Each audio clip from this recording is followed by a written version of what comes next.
Welcome back to Sports Sunday. Here's Jay Gruden at the podium. To be able to finally make a play like that. Yeah, I think it was some relief for him probably. You have to ask him, but it was great to see him, because I've seen it, and I think the players have seen him do that in practice quite often, but nobody else has. You guys don't even get a chance to see it very often, so it's good to get Kirk the ball out of his hands, and it wasn't a perfectly thrown ball, but to give him a chance where he could go up and make a big-time catch.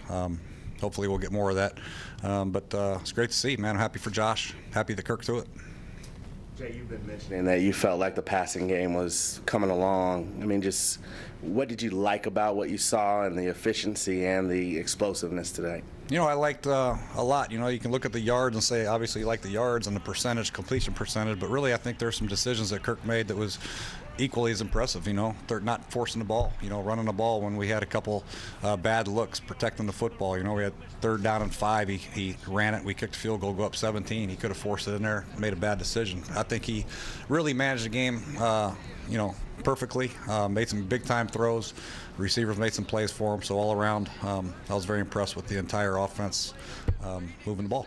Coach, offensively, a lot of the buttons that you pushed tonight were the right buttons. Is it particularly satisfying for you to stand up there after a game like this, knowing that so much went right for you offensively? Yeah, there's still a lot to correct. Now we're still going to have to, get some work done. We had a couple drives there in the first quarter that weren't very good, but for the most part, I was happy with the way they competed.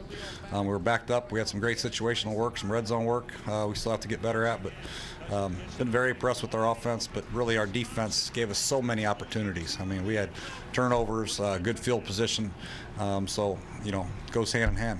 They gave us a lot of possessions at it, a lot of cracks at it. So more opportunities, the better we're going to be. It seemed like you guys were on the way to pitching a shutout before the turnovers gave them some points. Is that something you're going to really emphasize this week? Talk to the team. Yeah, they know it. I think Samaje just got his hand hit right on the ball. That was a great hit by the guy, but we still got to protect it. And then Crowder, I said last time he fumbled one, he wouldn't fumble another one. He's now got 2, so I promise you he won't fumble another one. Obviously, injuries are going to be a part of this answer, but what did you see from Mac, and do you want to try to get him some more looks going forward? Yeah, I do. I'd like to, but, it's a matter if you can dress 3 or 4 running backs in a game. Once Rob's back, he's back. So he's, he had 75 yards rushing in about a quarter and a half last week against the Rams. So he's still our #1 lead dog. Samaje, hopefully we'll get him back, but if Samaje's down for a little while, Mac will be #2, and Chris will be our wild card guy. Jay, what has allowed All right, that was Jay Gruden after the Redskins had that impressive win over the Raiders. Now, I normally wouldn't bring Mac Brown up this early in the show, but you're a big Mac Brown fan. Yes. Of course, he went in when Samaje Perine fumbled the ball. He got kind of banged up on that play. What did you see? First, what were your impressions of that fumble? And then tell me about Mac Brown. Really, there was nothing the running back can do. Anytime a defender puts his helmet right on the ball, that thing is coming out. And I saw when P. Ryan went back to the sideline, I saw them looking at his hand and his wrist. So, God willing that he's going to be okay with that. But I feel like Mac Brown is fully capable of picking up the load. The key now is Robert Kelly and dealing with that rib. I cracked my rib my rookie year, actually the last preseason game.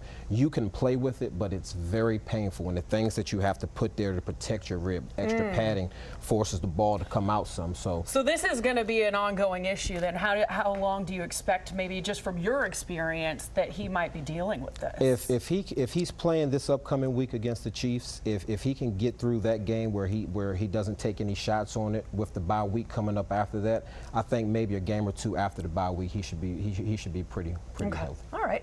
Coming up next on Sports Sunday, more from FedEx Field after the Redskins' victory. Kirk Cousins is expected to be at the podium soon. We'll have it for you. Plus, Robert Burton, he's still on the field. We'll go back to him after this.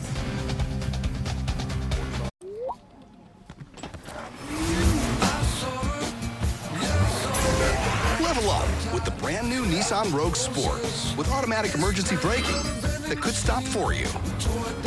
Intelligent all-wheel drive and around view monitor. Wow. Take on today the brand new Nissan Rogue Sport, part of the Rogue family, starting at just $21,420, or for a limited time, get a low $159 per month lease. With the Xfinity Best Offer of the Year, you just can't miss.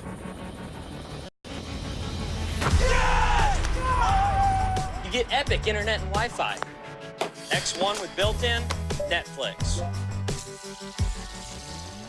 And when you add Xfinity Mobile, you get up to 5 lines. Dude, perfect. Get our best offer of the year on the X1 Triple Play and get free installation. Plus, get X1 DVR free for a year. Go online, call, or visit us today. The new Lincoln MKZ. A refined twin-turbocharged 400-horsepower engine for effortless power. A conversation-quiet cabin for a sense of serenity. And a retractable panoramic roof for more sky than any other luxury sedan. It's like that. The exhilarating new Lincoln MKZ. Lease the Lincoln MKZ for $279 a month only at your Lincoln dealer.